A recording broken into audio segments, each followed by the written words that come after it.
Good morning, Jane. Good morning, beautiful Susan. Uh, so we meet weekly to connect and do some empowered feminine leadership work. And we're creating some content.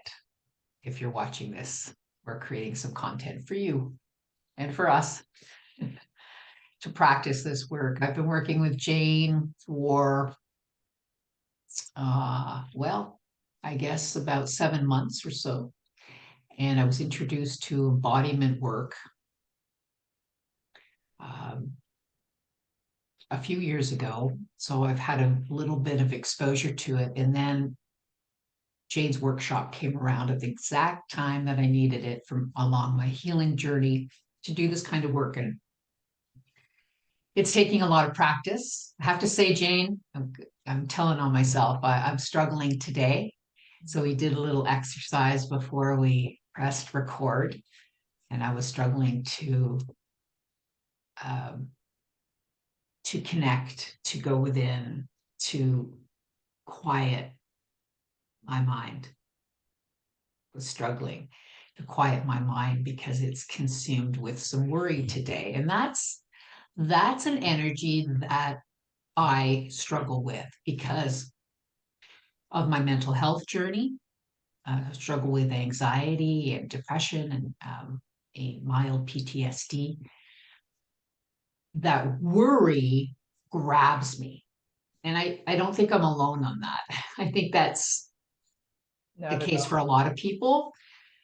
And even if they weren't pre-pandemic, I think now we're a little bit more sensitive to it because of that whole uncertainty during that time, and maybe still.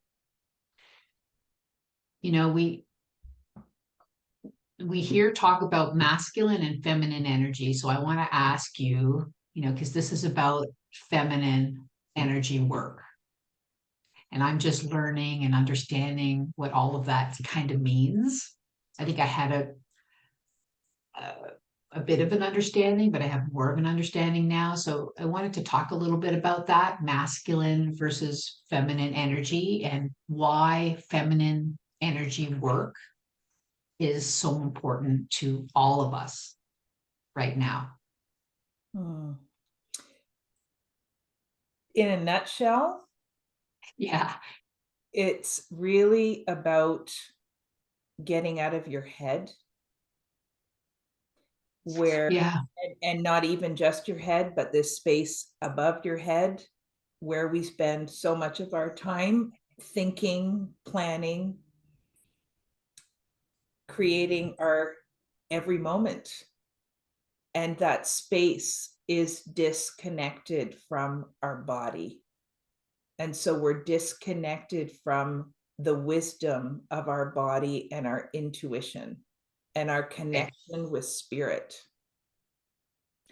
And so, on a larger scale, there's been thousands of years of conditioning for us to be in our masculine energy. So, this is not about men or women. It's about an energy that we hold within our body. We all have feminine energy, we all have masculine energy.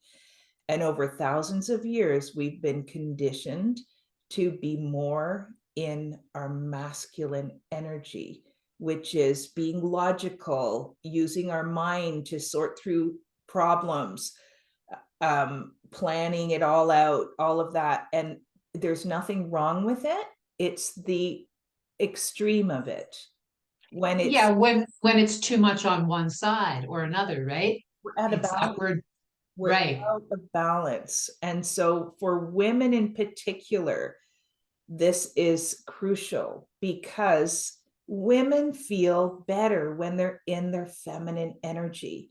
And so many women don't even know what that is anymore. They're so used to being in their masculine. I mean, they can dress pretty, but what energy are they bringing into their lives? What's dominating their focus? And it was for me. It was for me, definitely.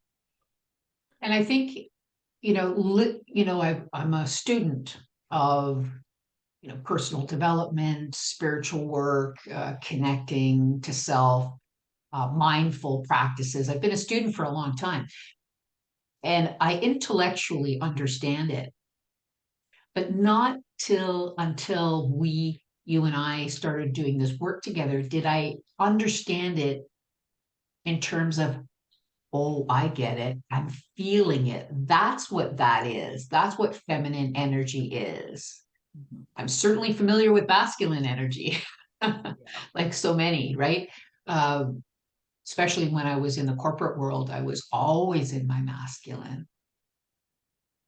And so I get it now, having experienced it. So hearing words and actually experiencing it, feeling it in the body, gives me a better level of understanding. When you say women feel better when they're in their feminine energy, I get it now, because I mean, it makes sense when I hear you say it, but because I'm experiencing it, even if it's only just a few minutes a day or every couple of days, or, whenever I get to practice, it's like, oh yes, that really does feel great. I get it. When I'm channeling from that place, I actually get more done. I'm I get better results. So it's about tapping into that more often, and balancing that scale, right? Going from that dominant, conditioned male energetic place to a more feminine Yeah. And energetic as place. you're describing, it's about the embodiment of it. So everything I teach has an embodiment side to it, so that we get out of the head and we really feel it in every cell of our body. And when you have that experience, all these practices that I teach give you that experience, so that when you are moving through life in, your everyday, you can remember to go back to that's Yeah. your new go-to place. The only way you can get there is through a lot of practice, though. That's what I'm finding. It takes It's the deep, practice, but it's yeah, so worth it, because yeah, you think you're going to be it on the is. planet for another several decades. Why not live life as fully as you can and bring all your gifts to the table, because you're connecting to them when you're going inside? That's where our power is. It's It's not max. here. Yeah, it's really about maximizing, and this is part of your teaching too, potential FM, but maximizing your potential. Absolutely. We're not doing that when we're constantly in a masculine energy. I Yeah, think the world is very masculine energy based. yeah. That's And the dominant, like you say. I want to be clear, not to not to condemn masculine energy, because we need masculine energy. It's wonderful Oh yeah, no, we to definitely need it. get things done, Let's but talk percentages. I think for me, I just came to, okay, what percentage of the time is an ideal? And what percentage of the time is masculine energy present in the world right now? I think it's high. I think it's like 80%. I think that's an interesting idea to think of, but really, I don't think it's all that helpful, because Okay. I Because feel it's my masculine energy trying to lock. exactly, exactly. Your mind's trying to grab onto something and to say, oh, if I knew the percentages, then I could make it work in my body, right?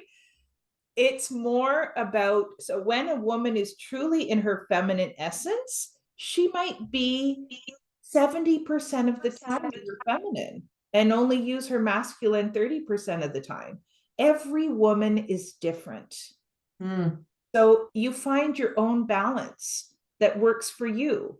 And some days it's a really, got to get a whole bunch of things done. So you're pulling on your masculine energy way more, but Yeah. you might have times in between there to allow yourself to rest, very feminine energy. Go inside, reflect. That's very feminine energy. Listen to your intuition, right? But the getting things done using your masculine energy can happen really fast, so that you're not Oh spending yeah.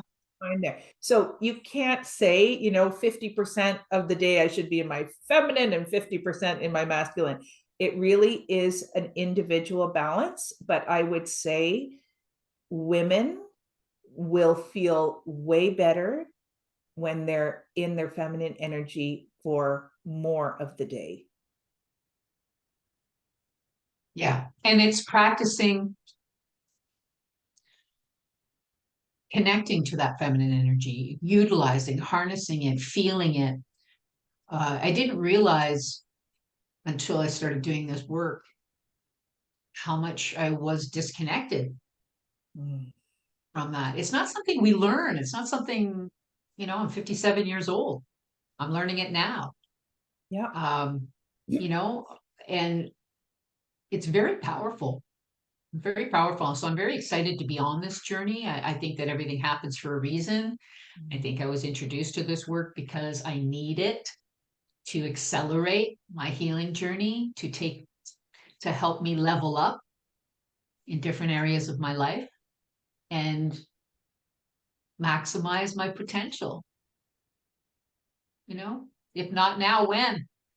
Now is the time. For me, Like you and I were talking the other day about this is the time in the world too, right? yeah. It's so on a global level, because we've seen the masculine energy have so much prominence, there's overproduction, there's so much greed, there's wars, there's all this. And it's not to say masculine energy is always negative, it's the excess of it. And so, what's happening on a global level is the divine feminine is coming back to the planet. Even though we see a lot of chaos, there is an undercurrent of feminine energy returning.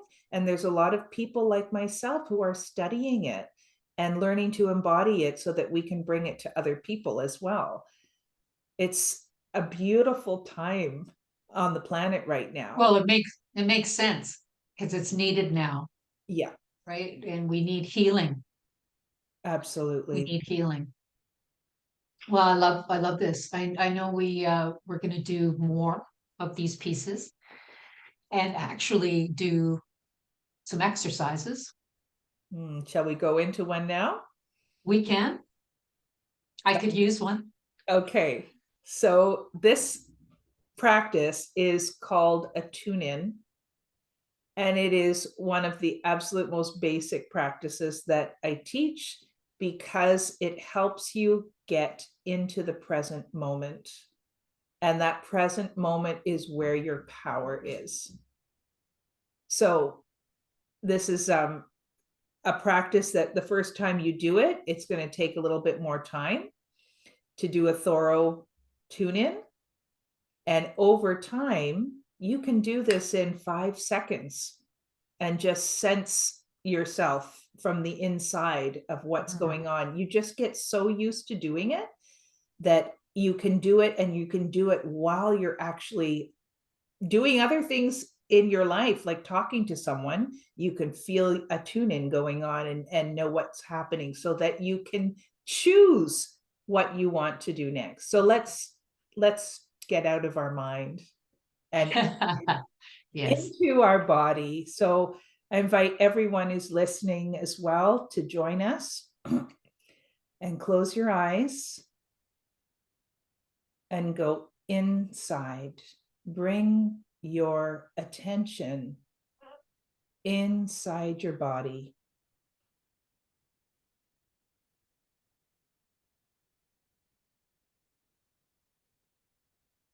And when when we're inside, there's 3 questions we ask. How am I feeling physically, emotionally, and energetically? And I'll take you through them. So, how am I feeling physically? We can do this with a body scan. And what we're looking for is any areas of our body where we feel closed. That might be a feeling of tension, a constriction of some sort, or where you might feel open. And so we start with the head and scan down through the head, noticing if there's any area of tension. Moving to your neck, your jaw,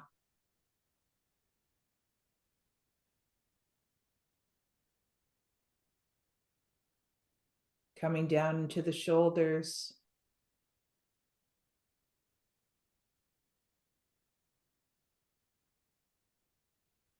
and gliding down your arms, your wrist, your hands, and your fingers.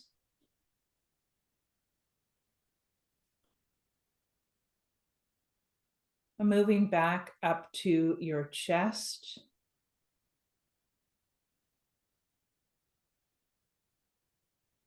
and just being more and more observant of any subtle energy that's present. It's not always easy to catch this when you first start, as you're not used to this level of sensitivity that you have. Moving into your back, your upper back, and moving down the spine. And just checking out what's happening in your solar plexus, just below your rib cage. It's an emotional highway. Can be a lot going on here.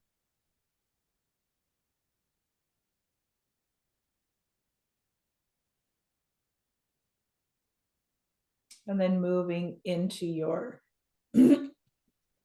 sacral area, the tummy, the belly.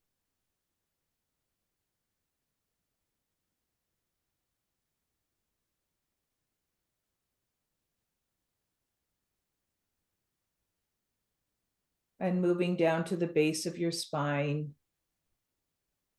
our area of safety and security, financial security, security in your family, in your community.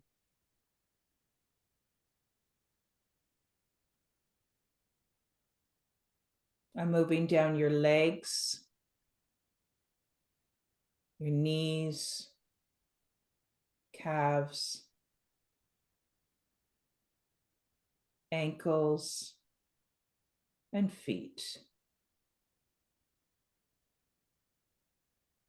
Just noticing what's going on, not judging.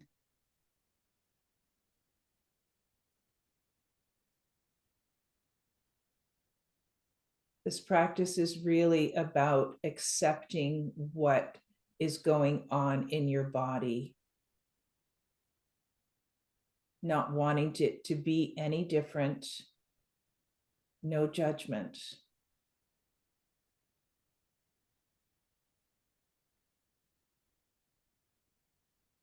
And now let's go to the second question.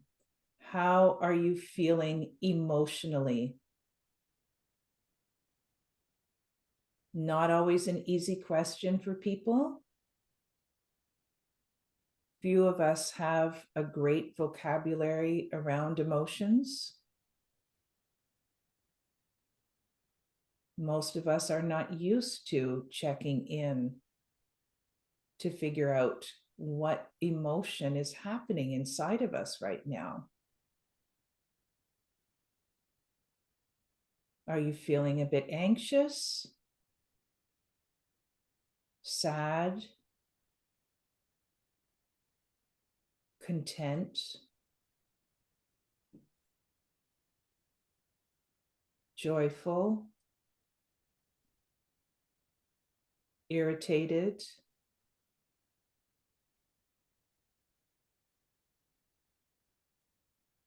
depressed,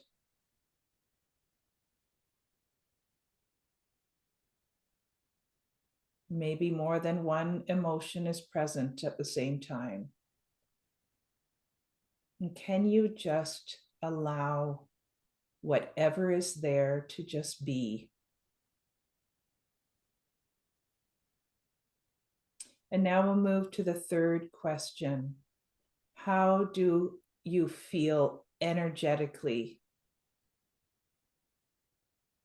Speaking about energy is not so common for most, but you have energy moving through your body and around your body all the time.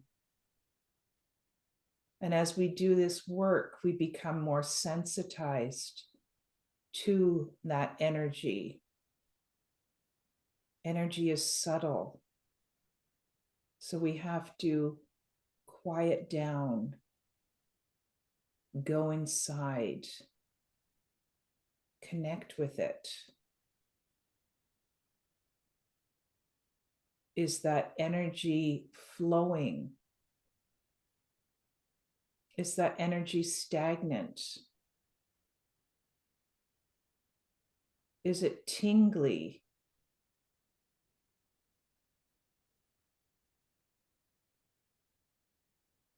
Is it constricted,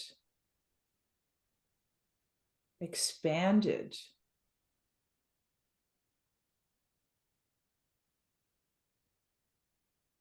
Just do the best that you can.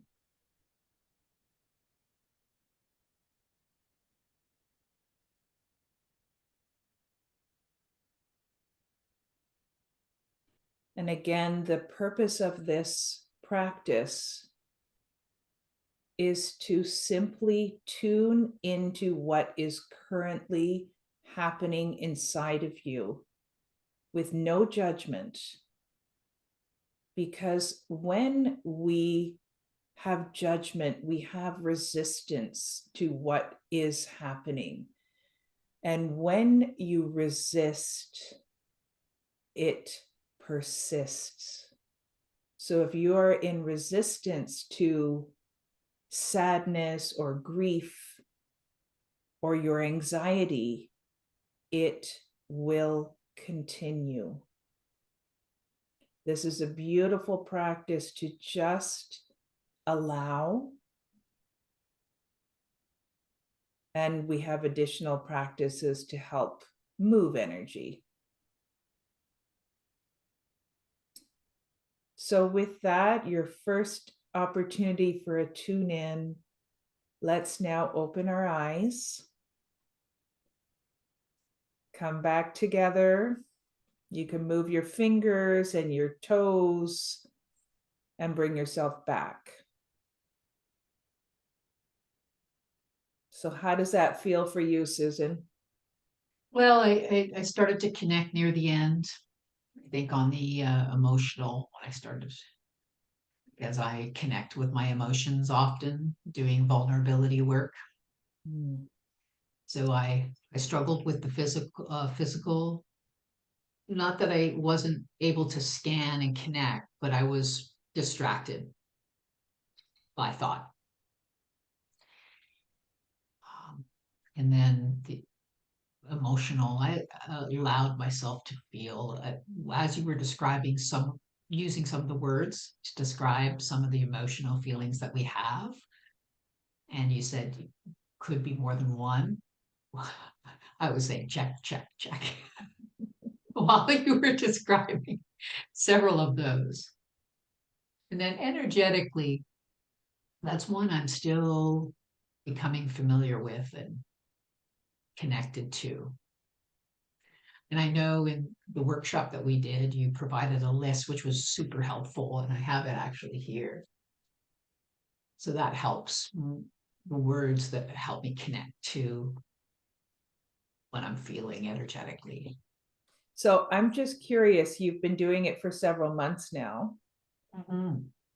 What difference is this practice making for you?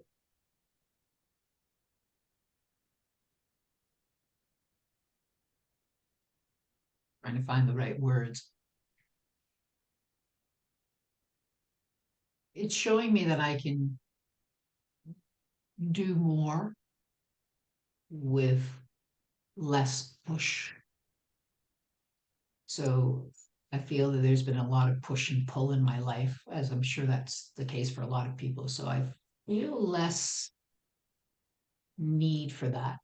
So I am, as you say, connecting more to feminine energy. So when I'm feeling in my life more is a sense of safety, security, confidence, you know? So that's big for me because I am someone who struggles with anxiety. And once upon a time, not too long ago, anxiety was my constant. So much so that, the nervous system and the adrenals were very tasked, very, it was damaging, doing damage. So the fact that this work helps me with that, it has been really meaningful for me. Mhm. Don't you find that just like when we do this practice and we shorten it up a lot more as we do it again and again and again, you can do a tune in 2 or 3 minutes. That's a fairly good tune in. That it just helps you become aware, right? Yes. That before I learned this practice, I didn't have an awareness of what was going on inside. And it Yeah. brought so much more awareness to me. And the awareness is bringing you to the present moment so you know what's happening. And that to me is gold because that's the choice point. Mm, Do I yeah. continue this habit of allowing these anxiety, anxious thoughts, or feelings of depression? Do I kind of allow them? And it's not like it's a full choice of allowing them, but I know we don't really choose them, but yet we can to some degree. When we become more aware of it, that's our choice point. It doesn't mean we can jump out of them really fast and go to this positive state and say, oh, I want to be joyful now, I'm going to just do that. It's not as simple as that. No, it's like you say, I like to use the word embrace. That it's a good word for me. It helps me understand it. It helps me connect with it. If I embrace it and just allow it to be, somebody once said, and it's always stuck with me, like a butterfly, let them flutter in and let them flutter out. Just sort of observe them. And as you often say, without judgment. So Yes. it's really the practice of that is the work. Yes. Yeah. Mhm. So yes, I'm aware more, for sure, and aware that I require lots of practice. Thank you, Jane. You're welcome. And thank everyone for listening. And we're going to have lots more coming in the future. So stay tuned. Have an awesome day. You Bye. too. Thanks, Susan.